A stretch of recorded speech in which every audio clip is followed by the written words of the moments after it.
Hey everyone, my name is Dr. Smart or Danae. I am a family medicine physician. Currently, I'm working with the Riverside University Health System at Indio Community Health Center. I did my family medicine residency at University of North Carolina, Chapel Hill, and we did a lot of obstetric training there. So I'm gonna try to answer all of your questions. It's evidence-based and also along with clinical practice. This is also from a family medicine perspective. So if there's anything that I think would be better answered by OB, I'll let you know. Each slide will have your questions and then I'll have an answer for you.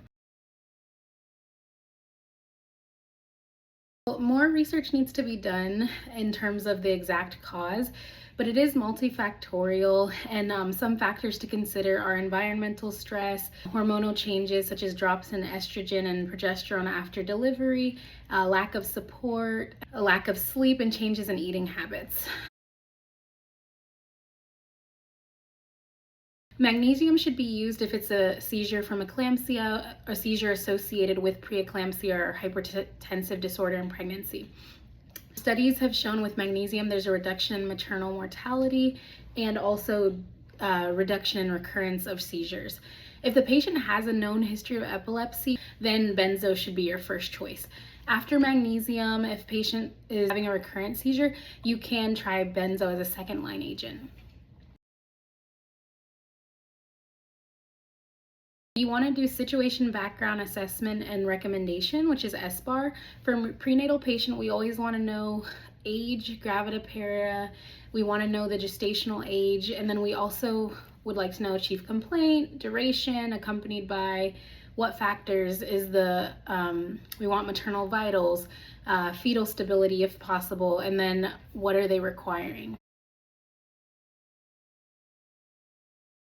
My residency, I delivered over 90 babies, and I allowed my patients to be on hands and knees, supine.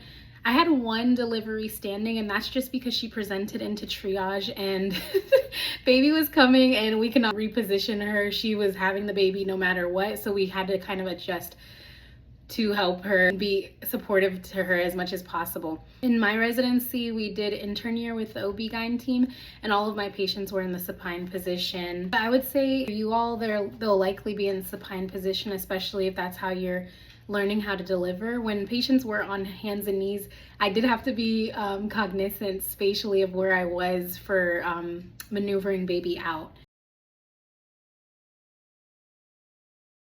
Current guidelines do favor diphenhydramine as first-line clinical practice. Typically, outpatient will do vitamin B6 and Unisum, and then if it's not working, then we'll escalate. However, in an emergency setting, most clinicians are going to reach for Zofran. If someone's coming in with hyperemesis gravidarum, dehydration, you're going to be giving them fluids, treat them with Zofran. You may give them IV Benadryl, but clinical practice, I would say Zofran. And if you want to confirm with OB-GYN, I would recommend that.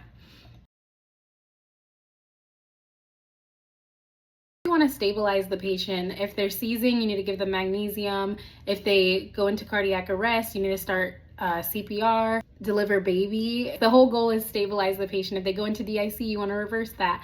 That question's a little more nuanced because clinically you're in the moment and you have to make those decisions. Uterine growth restriction, there are several risk factors, but some of the common ones are history of preeclampsia and prior pregnancy, high blood pressure, tobacco use, substance use, or multiple gestations. Placental abruption, that can be partial or complete. Common risk factors are tobacco use, cocaine use, history of abruption, hypertensive disorders, and then also abdominal trauma. The placenta is helping provide nutrients and oxygen to the fetus, so if that detaches, then you can have stillbirth because the fetus is no longer getting the nutrients or oxygen. It's going to be mother's preference. In the hospital, we typically will do epidural, nitrous oxide, or fentanyl. Fentanyl will usually give in the first stages of labor, and we're not going to give it when their delivery is imminent or completely dilated because you don't want neonatal respiratory depression.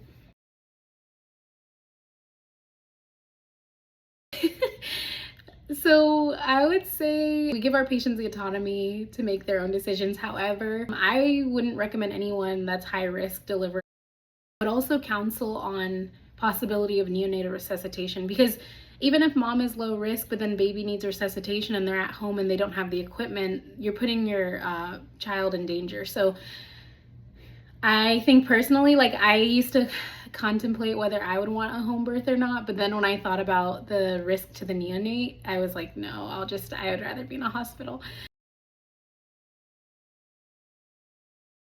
I would say if the patient is with you, I'm assuming this is an emergency or the water broke and baby's coming soon, so I would take them to the nearest hospital.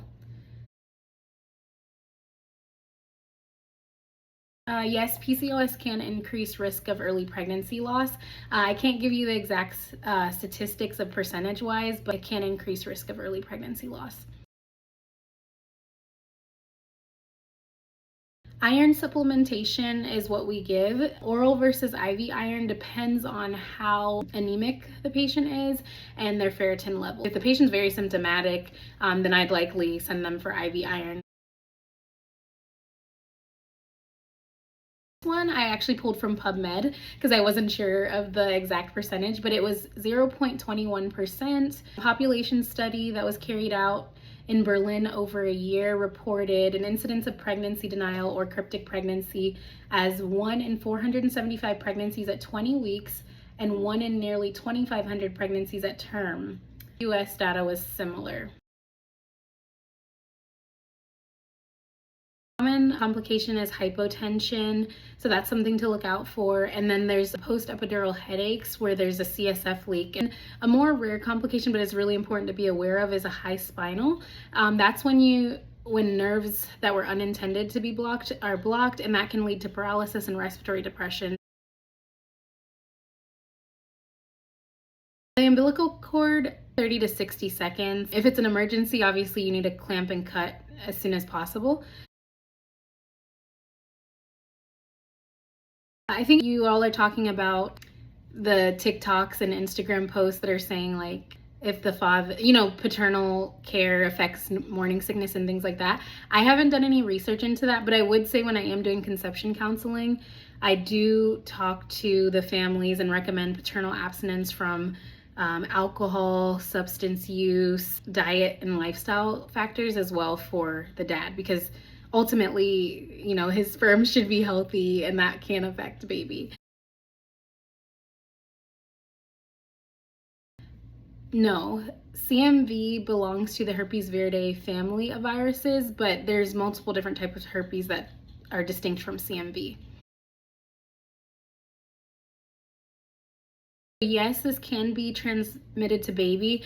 To mitigate the risk, if mom has a history of herpes and it's recurrent, we will treat her in the 3rd trimester through delivery. C-section can help mitigate the risk, although it can still pass. And then you do want to consider, is this a primary infection versus recurrent infection, because that will make a difference in treatment as well. Thank you guys. These are great questions. I wish you guys luck on your journey. I know you guys will do amazing work out in the field.